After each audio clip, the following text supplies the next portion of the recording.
frequent.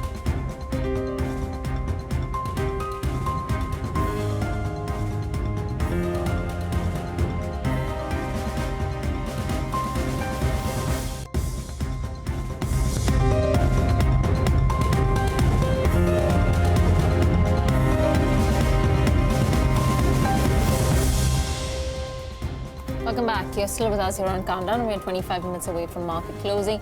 We've given up all of the intraday gains on the index, particularly 11,050 is what we've held on to though. And the banks slipped into the red, so closer to 0.1% under for the Nifty Bank. A quick glance across Europe to see what the rest of the world has been doing this afternoon and whether we take from there or no. So FTSE, CAC and DAX all trading higher in the green by about 0.75% or so. Volumes, turnover, the picture will come up next up on your screens. Remember, we didn't see much in terms of the overall volumes picking up last week since it was anyways a truncated week. But so far about 21,000 odd on the cash market. That is extremely low for this time of the day when we've just got about 25 minutes left to go. So max push of this number could come closer to about 25 or 26,000 at best towards the end of the session, which is a very bleak number compared to averages of about 33,000-34,000 that we've been witnessing. But let's also talk a little bit more about what has made it to Sharad Dubey's list of the Fab 4 stocks for the day. Sharad, good afternoon. Good afternoon, Devina. The first stock coming up in my list is Pharma, which was up almost 3%. And is the biggest gainer in the Nifty Pharma index after the company entered into a licensing agreement for 7 generic products in the mainland China. Up next, we are having Pennar Industries, which is up almost 7% after the company came out with a press release that the company has bagged around 538 crore worth rupees orders for the month of June and July. So the company deals in a lot of various segments, and the company also stated that the order book for its pre-engineered division stands at around 554 odd crore rupees. The next stock we are having is Coffee Day Enterprises, which is locked in the upper circuit and snapping its 12-day losing streak after the company, the ET reported that the company has restarted its stock by selling to sell its stake to Coca-Cola. And the last stock of the day we are having is Thyrocare Technologies, which is up on high volumes, up almost 6%, and the volumes trading at almost 10 times its 20-day average. So these are the 4 stocks for the Fab 4. Okay, thanks a lot for that, Sharad. Some interesting names out there. Just before we thank Sameer Kalra, Sameer, one word on whether it's a good time to go out and buy a Reliance Industries stock. So I think keep a SIP mode on. I don't see any stock right now where I really want to put all my money and bet that from this price onwards I'll just see an upside and nothing will go down from here.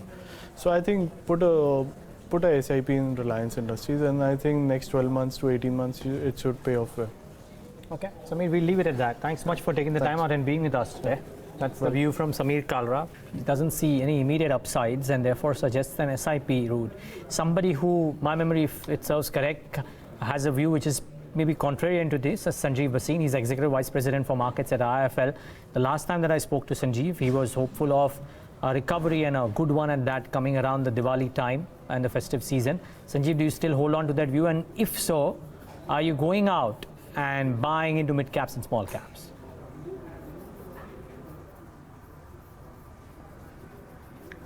Yeah, hi Neeraj. So my view has only got reinforced now that given that there is a global stimulus which is on the cards, you've seen a very, very strong rally globally in most Asian markets. And I think India is just waiting. So the wait has become a little bit too long, and I think this week definitely the government should set the cat amongst the pigeons. So like I held, I am still very, very sure middle of October onwards, markets will be only one way, and that is up, and you'll have the the benefit of earnings, low cost of liquidity, and a revival of consumption all playing out very well. Yes, this is the time when fear is maximum. This is where you should be greedy. And hence, select stocks, select indices will always be the key over here. We had suggested a 12-week SIP. We are through 4 weeks. We still think 8 weeks more are there for this consolidation. But this is the time to put your money to work. Okay. Sanjeev, so the usual question would be, where is it that you're putting money to work? I have a few pockets that I want your view on. Within financials, where are you putting your money to work? The ones that you chose earlier are all very expensive now. Bajaj Finances of the world, people, if they bought them, have made money, which is fine, which is done. What now?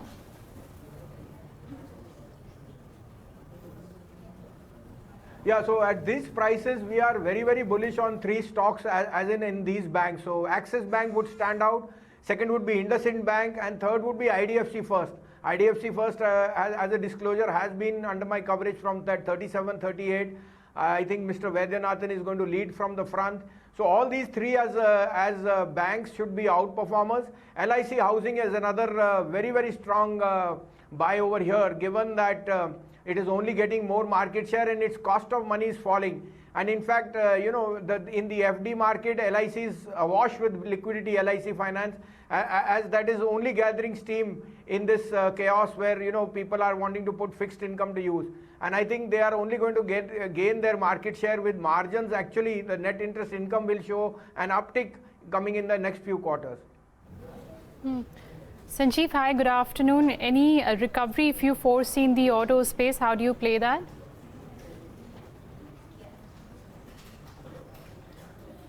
Yeah, so look, the auto is again going to be a slight contrarian play. I think a large part of the fear is in the price. Just to give you an example, today in a population of 130 crore, we have almost less than 3 crore vehicles on the road. That is not even 3% of our entire population. China peaked close to 10%. So I think this is an opportunity which was waiting if you are to get into good brands. And I know that it will take a couple of quarters, but definitely I think this festive season could surprise on the upside all the pessimism which is going around. The other caveat is the government of India, whether it does something on GST or it smoothens the transition of money. So if I could say three names, it would be Ashok Leyland, it would be Hero MotoCorp, and it would be Maruti. You can add a Mahindra given that their EV transition is going on very fast. And I think that they are making more of a hue and cry, which I think should see much more positivity come the month of October. Okay, that's the view on the auto pack. In fact, CLSA in its note today on Maruti suggested that if the recovery comes by, they see the passenger vehicle better placed for recovery. And of course, though they've cut down the target to about 7,200 from 7,400, they've still maintained the buy rating on the stock. And some respite, by the way, at least for the month of August. Now the Nifty Auto Index is up about 1.5%. Recovery seen in stocks like Hero Moto, which is up about 11% so far for the month. Maruti is also up 9%. Bajaj Auto up about 8%. But stocks like Tata Motors, Motherson Sumi, Ashok Leyland, Amara Raja still continue to post losses, at least in the month of August. A couple of gainers I want to highlight, at least on the Nifty. One of them is Bharti Infratel, which is your top gainer right now. That's sitting with gains of about nearly 3%. Hemant, what do you make of the move today at current levels? Would you take a trade? It doesn't do much, Navneet. Yeah, there is a small upward bias. I mean, there's no doubt on that. We've been moving sideways for 1, 2, 3, 4, 5, 6, almost 11 trading sessions between 238 and 254. And today we're on the verge of overcoming that, Navneet. So frankly speaking, it does look promising. But yeah, is it going to do anything spectacular? No. Very slow mover and not, frankly speaking, much to go on. And no, it looks positive, but I'd prefer to stay away. All right, IT is the other pocket that's doing okay. Tech Mahindra is up 1.5%. Wipro is up another % plus. Taking a look at what Infi is doing, that's also up about 0.5% right now. Sanjeev Bhasin, IT is a space fairly resilient, a safer haven investment in an uncertain market. Would you be an investor, or probably view some portion of the portfolio to be allocated to IT?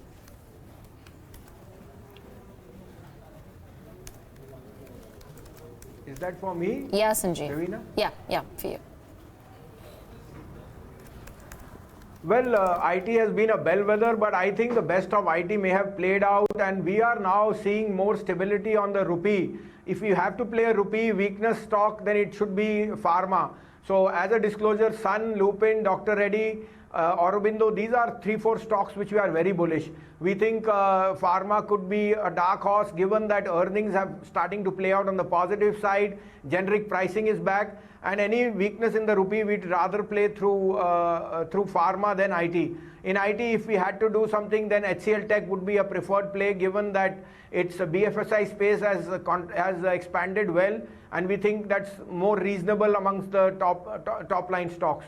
Otherwise, we are neutral on IT, but we are overweight on Pharma as a proxy to the rupee, and given that a large part of the FDA concerns are now over.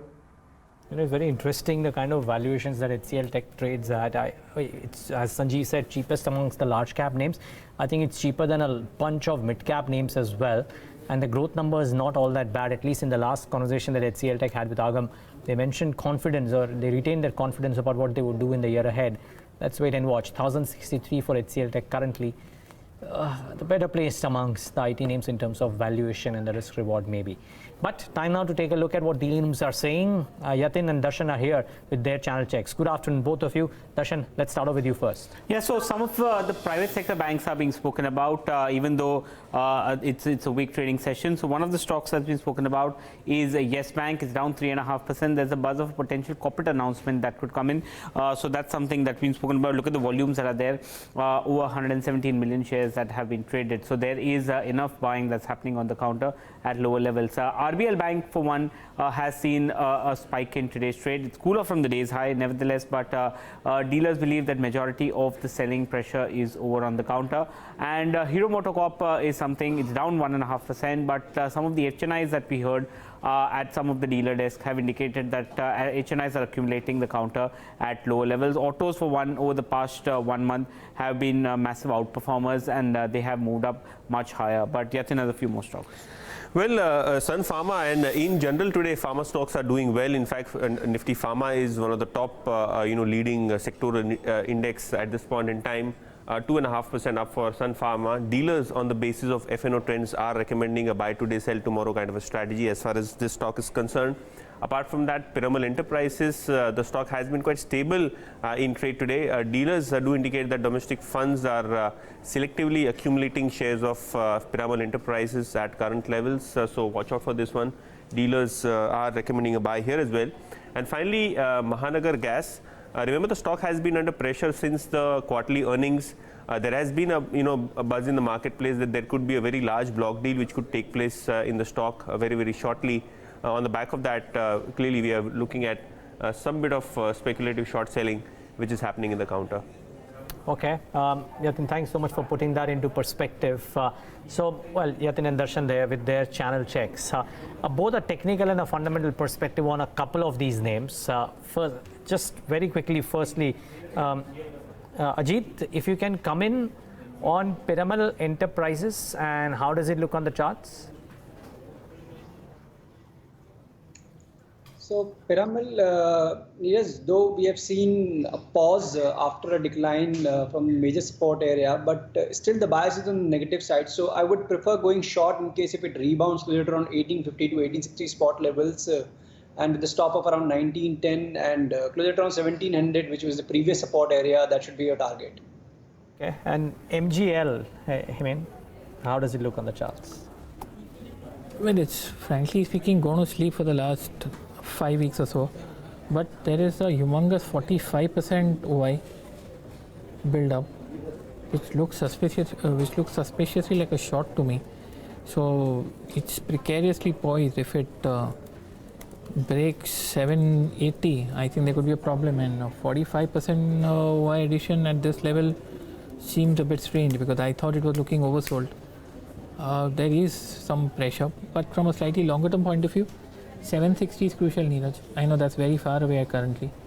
We are not close below this level on the monthly chart since December 16. So we're far away, but if and when that breaks, I think there'll be pandemonium. But currently, short built up looks weak. All right, Mahanagar Gas has been building up open interest right after its numbers, and today, as Himain rightly highlighted, there's been huge amount of positions being taken here. The other one which has touched its 52-week low and is currently at day's low is Biocon. The entire Pharma pack today is outperforming, Nifty Pharma Index being one of your top sectoral gainers. This is the top loser in that index. Biocon down about nearly 5% in trade. Ajit, come in here in the charts, Biocon with the 5% fall today. Would you take any fresh shots here? See, fresh shots is going to be difficult because we have a very important support at on the closing basis, closed at around 221. So yes, it's trading at 217 current levels. But for fresh shots, one should be comfortable taking a stop loss of around 3 to 4% in the current level. So in case if you are okay with this, definitely you can take shots. But I would prefer waiting for a rebound to go short, close at around, let's say 221, which is the previous support area, and with 225 as a stop loss. Sanjeev, coming here on Pharma, we've not seen any great set of numbers here. Of course, Sun Pharma today has been doing well, but any one stock in the entire space where at current levels it looks attractive to you?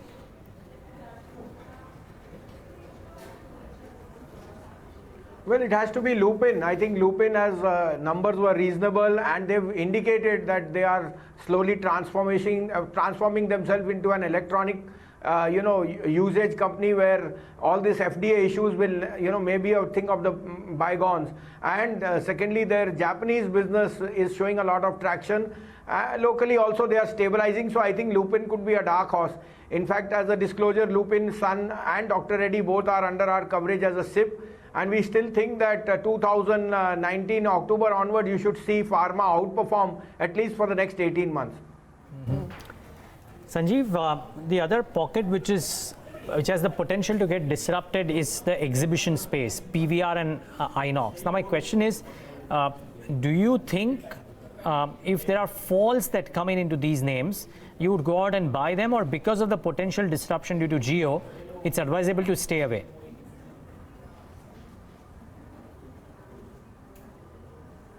No, as a disclosure, we've been away from these multiplexes, and we still think that there is going to be a huge amount of disruption. I recall going to Rajkot about 6 months back, and people from Jamnagar telling me that what Jio is going to give you on entertainment is going to, take everyone by surprise, including Netflix. So if he's going to take on those, then it will be very difficult for the multiplexes to maintain margins. That's the problem. You will get the footfalls, but how will you maintain the margins given that the price factor is going to play out? I am extremely positive on Reliance as a disclosure. That's one of our top picks, and I still think Reliance is going to lead the way. It's going to be a 10 lakh crore company in the next 1 year. So put all your money on Reliance rather than the multiplexes. Okay, it's Reliance Industries though. Today's session supporting the index and how. Whichever way it can, the index itself is just about flat. Top closing ideas from our technical experts then. We're just about 10 minutes away from closing. Hemant, let's start off with you first. I would, Devina, I would probably have a STBT on MGL because short built up, stock is closing at the day's low. Indicators are turning negative, intraday weakness. So it's at around 786. I'd wait for a small bounce at around 789. Stop loss 794, target 779. Okay. Ajit, what about you? Your top call? Devina, I'll prefer going long in Tech Mahindra. We have seen a very strong consolidation in last 1.5 months. It's kind of a reversal pattern it has formed, and IT overall looks very strong on charts. So I feel Tech Mahindra still have potential for further up moves. So close at around let's say 600 is what 660 one should maintain a stop loss, with 690 as a stop loss, 690 as a target. And on the contrarian side, I would prefer going short on Z Limited. We have seen a rebound of late, but I doubt it's going to sustain in days to come. So with the stop of around 355, one can go short in Z Limited also. Sanjeev, are you tracking or watching out for any of these new listings? Metropolis has been doing well since it listed. India Mart, India Mesh is doing well since it listed. Polycab's come off though from its listing premium. And then today you've got Spandana Spurti. What would you do?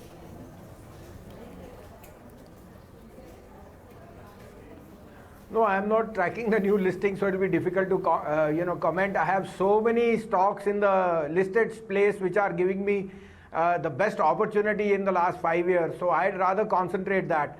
over there, and I think definitely I'll be heading in for making a lot of money over the next 18 months, given that these valuations are more mouth-watering that I've ever seen in my 30 years. I think the mid caps are going to just roar from November, December 2020. Actually, for me, will be the year of mid caps. And contrary to most pessimists and the underlying sentiment being extremely bearish, I think you will be surprised on the upside on a large part of the market, where the broader market can actually outperform in 2020. Okay, for the time being, I think Adani Enterprises is the one which is perked up in trade. The stock's up at day's high with gains of about closer to 2.5%, and the gains have come in just in the last 15 to 20 minutes of trade. Himen, what do you make of the move? Would you take a bet here? Yes, I think Adani is on the verge of breaking out from a range. The OI isn't showing anything much down it, but 121.5, 136, we spent almost 2.5 weeks of a year. It's formed a rounding bottom, which is technically a bullish formation, and it's sort of breaking out from here. So it's not yet broken out. We need a close above 136 today. I'm not sure what the adjusted price will be, these are cash levels. But yeah, it looks worth a trade. Yeah. Okay, looks worth a trade is what Himen is suggesting on Adani Enterprises. Sanjeev, before we thank you, since you're expecting the mid caps to bounce back, give us your top pick in the mid cap space. One stock.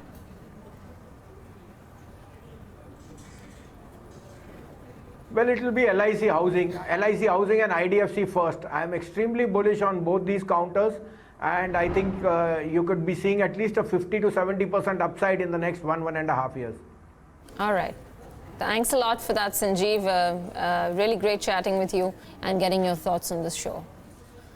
Sanjeev Bisteen there with some ideas within the mid-cap space. Ajit, do you track any of these tire companies at all? So see, I guess we had a discussion regarding this during the show earlier also, that though we are seeing a rebound in tire space, but I doubt kind of a rebound that we have already seen in Apollo. So I doubt it's going to sustain the higher levels, because we have multiple hurdles on every rise. So for fresh buying, in fact, the kind of scenario that we are seeing right now is that some of the mid-cap names like Bata India, Pidilite, Marico's, those who are trading at the record high, I feel that's more prudent to focus on these names. So in case if it corrects, marginally corrects from the current levels, one should consider buying in these stocks rather focusing more on the stocks which are trading at the 52 weeks low. Okay. Himen, let's talk a little bit more about some of these names that even Ajit mentioned. Bata India, for one, this year has been spectacular. The stock has really moved up. And, paint companies also trading near their 52-week highs. So we've not seen the impact of the overall consumption slowdown on some of these discretionaries at least. Well, I think people are fed up of losing money, and this is the only sector where they think they're not going to lose money, so they've gone long. And stocks like Asian Paint and Berger Paints, they've been in humongous multi-year uptrend. So some of them have been in, Asian Paints, 30 years in an uptrend. As far as Berger Paints is concerned, the way I see it, it also seems to be in a 19-20 year uptrend. And high tops, high bottoms, all-time high. So in fact, Berger was moving between 260, 350. They've been now for almost more than a year, and now we've broken out. So I guess there is more upside there as far as Berger is concerned. And even Marico is posted a fresh all-time high. So yeah, further upside there also, Devina. Okay, I'll take it from there. Himen, Ajit, stay on. We'll take in final thoughts from you, but here's how the markets are shutting shop. And you would have to say that from a bull's perspective, a bit of a disappointment, simply because we are ending absolutely flat. It's not that Asia didn't do all that well. Asia ended reasonably okay, but we're not quite doing that. This shows that any kind of upside is getting sold into. Let's wait and watch what happens. But for now, we're ending very, very flat for the benchmark indices. The mid-cap and the small-cap indices as well should come up on your screen. Tad bit lower than what they were at the start of the trading day, at least the mid-cap index, but ending better than the large caps. Maybe the market bet would be positive. We'll talk about that in a bit. Let me talk about the large caps though and what they have done. There are some movers. That is the interesting bit. So you have a Sun Pharma, a Tech Mahindra. Bharti Infra has had a reasonably volatile day. Was up about 3%. Now just 1.5%. Axis Bank, Titan, Wipro, ICICI Bank and Reliance. So Bank Nifty plus Reliance helping the market stay slightly better, at least Axis Bank and ICICI Bank within that. What didn't do well for the Bank Nifty were stocks like Yes Bank and SBI, both of which are down. Indiabulls Housing Finance corrects about 3%. There is weakness in Grasim again today. Vodafone is down 7-8%. Grasim corrects about 2.5%. Power Grid down about 2%. GAIL, Coal India corrects again. And there's some weakness in Eicher, Hero MotoCorp. So seems like the two-wheeler stocks haven't had a really good outing. At least the close isn't the most impressive. But the broader markets, Navneet, lots of movers. The market breadth too converging a bit towards the close. That's right, Neeraj. It was even Steven towards the end, rather than being in favor of the advances throughout the session that we had seen. But let me start off with a couple of gainers first. IDBI, which tumbled last week post its numbers, saw some bit of rebound in today's session. Finally, the stock's closing with gains about nearly 12%. Dewan Housing, which continues to be in the F&O ban period, maybe saw some bit of short covering, but that's also closing off the day's high with gains about 6 to 6.5%. PVR bounced back, reversing its Friday's low today, and the stock's seen good amount of gains, finally closing with gains of over 3% in trade. And you also had Jubilant Foodworks, though the markets came off from the highs, but this one sustained its gains, 3.5% higher for Jubilant. Kajaria Ceramics, the other F&O counter, which did well in today's session, so 3.5% here as well, closing around the levels of 498. And Force Motors, debut on NSE today, since it was only listed on BSE, and good debut on NSE, at least 15% higher for Force Motors. And Godfrey Phillip has been going up post its numbers. We spoke to the management. They stated they expect cigarette volume growth of nearly 8 to 9% for throughout the year. On the losing side, though, the Pharma pack was doing well, but Biocon slipped in trade, touching 52-week low. So that stock was down nearly 4 to 5% in trade. Reliance Capital was the other one. Ester Industries came out with the numbers last week, and that stock also cooled off today with markets coming off down 6%. NGL, fresh shots seen as we were talking, open interest went up quite significantly today, 45% higher. And also something like HDFC Life saw some bit of profit booking, maybe because the insurance stocks were outperforming the markets in the recent past, and today HDFC Life's closing with cuts of 3%. All right, so, you would have anticipated a slightly better close, but towards the end, obviously, we are back down to square one. 11,055 on the Nifty, flat trade for today, and the Nifty Bank too, marginal loss of about 16 odd points by the end of day. Mid-cap slightly better, probably. Taking a look at also the contributors on the index, and Reliance Industries for one held fort, so about 10 odd points from Reliance Industries, 7 points from ICICI and Axis Bank. So the private sector banks did fairly okay compared to the PSU lot. SBI was down on the lower side, contributing 4 odd points. ITC, Power Grid looking weak. Well, and looking at the market breadth, where in the first half it was clearly in favor of the advances. I remember it was somewhere about 2:1, and just in the last half an hour to 45 minutes of trade, it became even Steven, though still mildly in favor of the advances. And looking at the participation today, let's see how the turnover is panning out. Yes, as Davina highlighted during the show, the F&O, the cash turnover is way below what we usually see above the mark of 30,000, and NSE F&O is also just above the average of 6-7 lakh crore that we usually see, but 8.7 is the final figure that we are seeing. All right, so very shallow trade in today's session. Nonetheless, I'll get you some closing comments from our technical experts. Ajit, come to you first. As we step into trade tomorrow, what is the one thing that you'll be watching out for? Devin is going to surely Bank Nifty in case if we continue to see the kind of pressure that we have seen today. I doubt, again, we are heading towards further consolidation, but considering the kind of performance that we are seeing from ICICI Axis, though the HDFC twins are still underperforming, but I still feel that Bank Nifty has potential to outperform Nifty in days to come, and that would help the Nifty also to test the levels closer around 11,250 mark. All right, Heyman, your closing thoughts? We remain range bound, Devinam. I don't think anything happens. We see a small downward bias tomorrow, and we'll probably recover. It's a sell-on bounce, but I still believe the bounce is not yet over. Obviously, we're range bound because there's not too much of an upside. Very stock specific. Better to remain light. And if and when we come to 11,300 or 11,350, I think it would be a screaming shot, but we're still too far away from here to take that call. All right, gentlemen, we'll leave it at that. Heyman as well as Ajit, appreciate both of you taking out the time and joining us this afternoon. And on that note, it's a goodbye from Navneet, Neeraj, myself and the entire team that's put this show together. Thank you so much for watching. The Market Wrap comes up next.